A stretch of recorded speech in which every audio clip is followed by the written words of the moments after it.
Hello friends, good afternoon. Welcome to my law channel Vinayaka law studies. हमारी AIB की series चल रही है जिसमें हमने पार्ट 3 तक कर लिया था, यानी हमारे क्वेश्चन 60 हो गए थे। आज हम अपने आगे के क्वेश्चन स्टार्ट करने वाले हैं 61 से। ये एआईबी की हमारे 18 का क्वेश्चन पेपर चल रहा है। जितना जल्दी हो सकेगा हम अपना 19 भी कंप्लीट करने के बाद अपने पर्सनल सिंगल सब्जेक्ट की प्रैक्टिस स्टार्ट करेंगे, जिसमें हम सबसे पहले सीपीसी लेंगे। तो प्लीज़ बने रहिएगा और लगातार इन क्लासों को देखते रहिएगा जो आपके लिए बेनिफिट रहेंगी आपके आईबी एग्ज़ाम के लिए। चलिए फिर स्टार्ट करते हैं अपने क्वेश्चन नंबर 61 से। चलिए देख लेते हैं हम अपना question number 61। Against which of the following a PIL can not be filed. निम्नलिखित में से किसके विरुद्ध जन याचिका दायर नहीं की जा सकती। इसके ऑप्शन देख लेते हैं। Option A against a state government, option B against central government, option C against a private party and option D against municipal corporation. बताइए इसका राइट आंसर बताइए। 61 का हमारा राइट आंसर क्या रहेगा?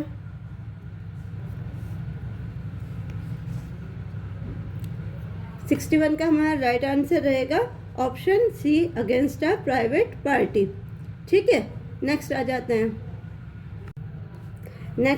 हम अपना question number 62। In the light of the guidelines issued by the Supreme Court of India on which of the following issue a PIL can not be entertained by the court. Bharat के सर्वोच्च न्यायालय द्वारा जारी दिशा निर्देशों के आलोक में निम्नलिखित में से किस मुद्दे पर न्यायालय द्वारा जनहित याचिका पर विचारण नहीं किया जा सकता। Option A bounded labour matters, option B petition from jail for premature release, option C matters pertaining to neglect children and option D petitions against police for refusing to register a case. बंधुआ मजदूरी के लिए मामले में option B समय से पहले रिहाई के लिए जेल से याचिका, ऑप्शन सी उपेक्षित बच्चों से संबंधित मामले, ऑप्शन डी मामला दर्ज करने से इनकार करने पर पुलिस के खिलाफ याचिकाएं। बताइए इसका राइट आंसर क्या रहेगा? इसका हमारा राइट आंसर रहेगा option B petition from jail for pre mature release. Next आ जाते हैं हम अपने क्वेश्चन नंबर 63 पे।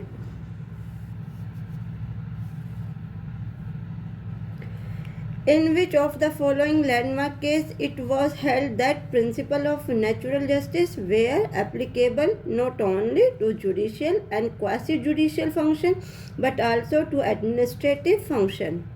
निम्नलिखित में से किस ऐतिहासिक मामले में यह निर्णित किया गया कि प्राकृतिक न्याय के सिद्धांत न केवल न्यायिक और अर्धन्यायिक कार्यों पर बल्कि प्रशासनिक कार्यों पर भी लागू होते हैं। ऑप्शन देख लीजिए इसका।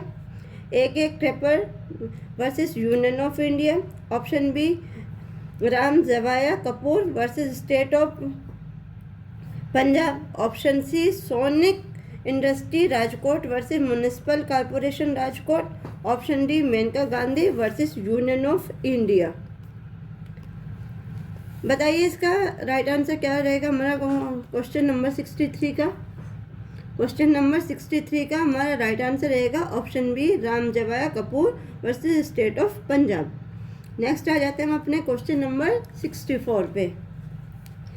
इन which of the following judgment the Supreme Court had comprehensively recognised SP Sampath Kumar versus union of India. निम्नलिखित में से किस मामले में सर्वोच्च न्यायालय ने SP संपत कुमार बनाम भारत संघ के मामले पर व्यापक पुनर्विचार किया था। ऑप्शन देख लीजिए इसके। JB Chopra versus union of India, option B L Chandra Kumar versus union of India, option C RK Jain versus union of India and option D SK Sarkar versus Vinay Chandra Mishra. बताइए इसका राइट आंसर क्या रहेगा हमारा? 64 का हमारा राइट आंसर रहेगा option B L Chandra Kumar versus union of India.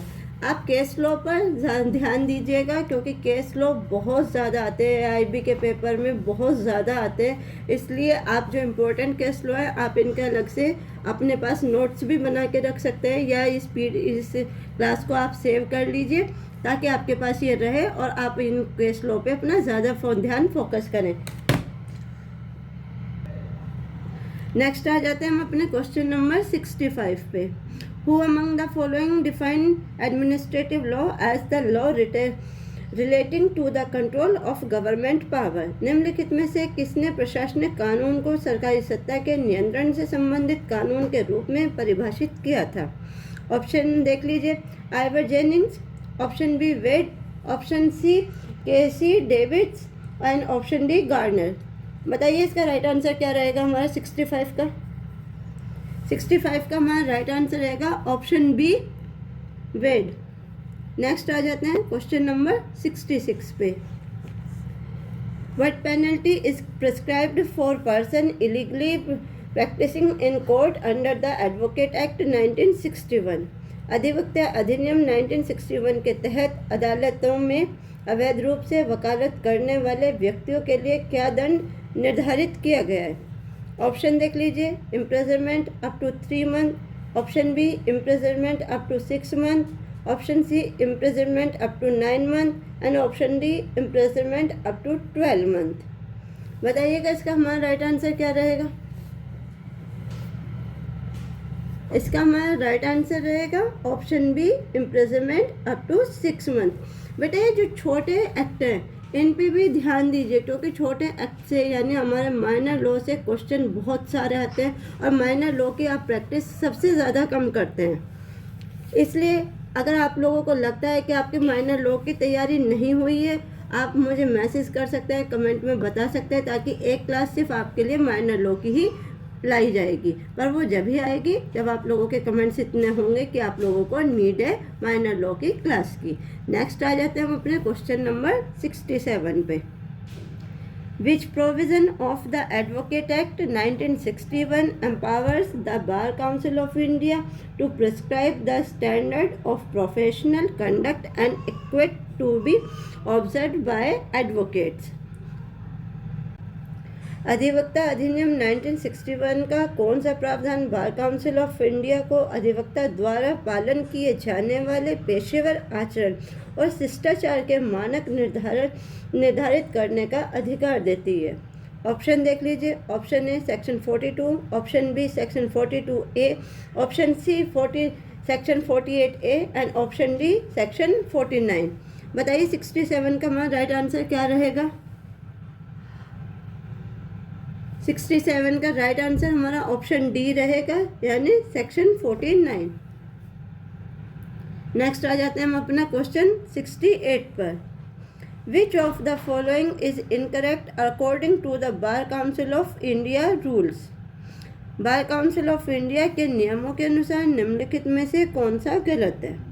Option देख लीजिए, option A an advocate can plead in any matter in which he is himself pecuniarily interested, option B an advocate shall appear in court at all time only in the prescribed dress, option C an advocate shall not stand as security for his client, option D an advocate shall not influence the decision of a court by any empire means.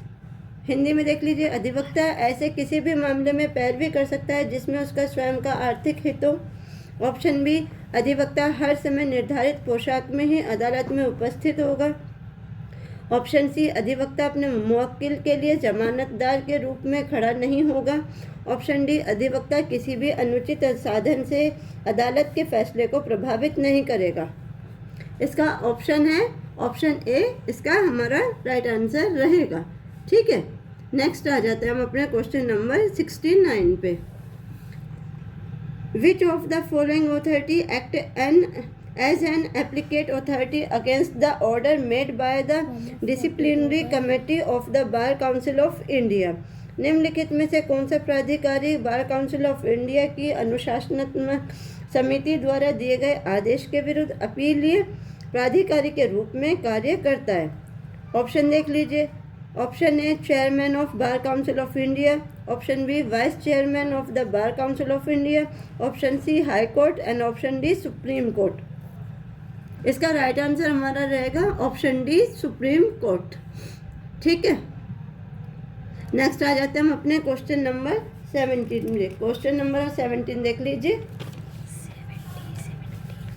Question number 70, इसे देख लीजिए। In which of the following situation a one person company OPC will mandatorily get converted into the other private और public company. निम्नलिखित में से किस स्थिति में एकल व्यक्ति कंपनी अनिवार्य रूप से निजी या सार्वजनिक कंपनी में परिवर्तित हो जाएगी? ऑप्शन देख लीजिए। Option A in case the paid share capital of the OPC exceed 25 lakh rupees. Option be in case the paid up share capital of an OPC exceed 50 lakh rupees. Option C, in case the paid up share capital of an OPC exceeds 75 lakh rupees. And option D, in case the paid up share capital of an OPC exceed 1 crore rupees. बताइए इसका right answer हमारा क्या रहेगा? 70 का right answer हमारा option B रहेगा। ठीक है, नेक्स्ट आ जाते हैं हम अपना क्वेश्चन नंबर 71 पे। What is the minimum number of director required for a public company as per the Companies Act 12 मतलब 2013 यानी 1213। कंपनी अधिनियम 2013 के अनुसार किसी सार्वजनिक कंपनी के लिए निर्देशकों की न्यूनतम संख्या कितनी होती है? ऑप्शन देख लीजिए। Option A 2, option B 3, option C 5 and option D 7। इसका राइट आंसर हमारा ऑप्शन बी रहेगा यानी 3। नेक्स्ट आ जाते हैं हम अपना question number 72। In which of the following case the Supreme Court of India has explain the precautionary principle in details? Option A Vellore citizen versus Welfare Forum versus union of India. Option B AP Pollution Control board versus MV Naidu. Option C Indian council for enviro legal action versus union of India. And option D MC Mehta versus Kamal Nath. इसका हमारा right answer बताइए। इसका हमारा right answer option A रहेगा, Vellore citizen versus welfare forum union of India. आ जाते हैं हम अपने क्वेश्चन नंबर 73 पे। Which of the following is a landmark case of the public trust doctrine in environmental law? निम्नलिखित में से कौन सा पर्यावरण कानून में लोक न्याय सिद्धांत पर एक ऐतिहासिक मामला है? ऑप्शन देख लीजिए। Vellore Citizen Welfare Forum versus union of India. Option B Olga Tellis versus Bombay Municipal Corporation. Option C India Council for Enviro Legal action versus union of India. And option D MC Mehta versus Kamal Nath. इसका राइट आंसर बताइए। इसका right answer हमारा रहेगा option D MC Mehta बनाम कमलनाथ। ठीक है, next आ जाते हैं हम अपने क्वेश्चन नंबर 74 पर। In which of the following के section 66A of the Information Technology Act 2000 was struck down by the Supreme Court? निम्नलिखित में से किस मामले में सूचना प्रौद्योगिकी अधिनियम 2000 की धारा 66A को सर्वोच्च न्यायालय द्वारा रद्द किया गया था? ऑप्शन देख लीजिए। Shreya Singhal versus union of India. Option B Kartar Singh versus union state of Punjab. Option C K Abbas versus union of India. And option D Maneka Gandhi versus union of India. बताइए इसका राइट आंसर। 74 का हमारा राइट आंसर ऑप्शन ए है, Shreya Singhal versus union of India.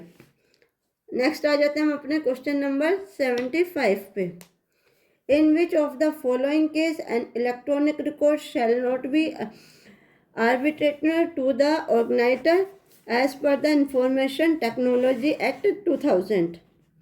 निम्नलिखित में से किस मामले में सूचना प्रौद्योगिकी अधिनियम 2000 के अनुसार इलेक्ट्रॉनिक रिकॉर्ड प्रवर्तक को उपरोपित नहीं किया जा सकता? ऑप्शन देख लेते हैं। Option A electronic record sent by the organiser himself. Option B electronic record sent by an authorised person. Option D electronic record sent by an automated system programmed by him. And option D electronic record sent by an unauthorised person. इसका हमारा right answer रहने वाला है option D. ठीक है, electronic record sent by an unauthorised person. Next आ जाते हैं हम क्वेश्चन नंबर 56 पे। What is the maximum period for which any woman shall be entitled to maternity benefit under the Maternity Benefit Act 1961? मातृत्व लाभ अधिनियम 1961 के तहत एक महिला अधिकतम कितने अवधि तक मातृत्व लाभ की हकदार है? इसमें आपको इसके ऑप्शन देख लेते हैं। Option A 6 weeks, option B 8 weeks, option C 12 weeks and option D 26 week. बताइए यानी मैटरनिटी लीव कितने टाइम के लिए होती है जो हमें दी गई है हमारे मैटरनिटी बेनिफिट एक्ट के द्वारा? बताइएगा। इसका हमारा राइट आंसर रहेगा ऑप्शन डी 26 वीक्स। नेक्स्ट आ जाते हैं हम अपने क्वेश्चन नंबर 77 पे। For what duration is a women entitled to leave with wage for tubectomy operation as per the maternity benefit act 1961? मातृत्व लाभ अधिनियम 1961 के अनुसार ट्यूबेक्टॉमी ऑपरेशन के लिए एक महिला कितनी अवधि तक सवेतन छुट्टी की हकदार है, यानी उसको पेड कितने टाइम की छुट्टी मिल सकती है? ठीक है, कि जिसमें उसकी कोई भी सैलरी कट नहीं होती। इसका ऑप्शन देख लीजिए। Option A 2 weeks, option B 4 weeks, option C 6 weeks and option D 8 weeks. बताइए इसका राइट आंसर हमारा क्या रहेगा? क्वेश्चन हमारा 77 का राइट आंसर हमारा रहने वाला है ऑप्शन ए 2 वीक्स। ठीक है, नेक्स्ट आ जाते हैं हम अपने क्वेश्चन नंबर 78 पर। What should be the minimum number of worker originally employed in any factory for having at least 1 canteen in the factory as per the Factory Act 1948? Factory अधिनियम 1948 के अनुसार किसी भी फैक्ट्री में कम से कम एक कैंटीन होने के लिए मूल रूप से नियोजित श्रमिकों की न्यूनतम संख्या कितनी होनी चाहिए? ऑप्शन देख लीजिए। Option A 100 workers, option B 150 workers, option C 200 workers and option D 250 workers. इसका आंसर बताएं 78 का। 78 का हमारा राइट आंसर ऑप्शन डी रहेगा 250 वर्कर्स। ठीक है, नेक्स्ट आ जाते हैं हम अपने क्वेश्चन नंबर 79 पे।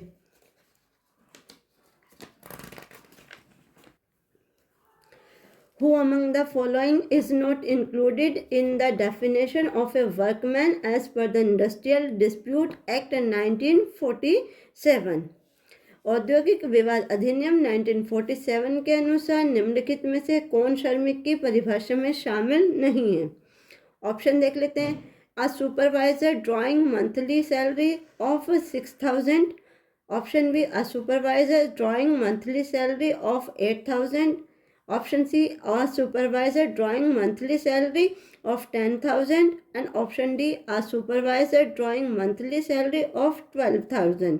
इसका राइट आंसर बताइए 79 का। 79 का हमारा राइट आंसर रहने वाला है हमारा option D a supervisor drawing monthly salary of 12,000। ठीक है, नेक्स्ट आ जाते हैं हम जो हमारा आज का लास्ट क्वेश्चन रहेगा, हमारा question number 80। Who has divine taught as tortoise liberty arise from the breach of the duty primarily fixed by law? This duty is toward person generally and its breach is redressable by an action for unliquidated damage. अकृत्य को अकृत्यपूर्ण दायित्व मुख्य रूप से कानून द्वारा निर्धारित कर्तव्य के उल्लंघन से उत्पन्न होता है।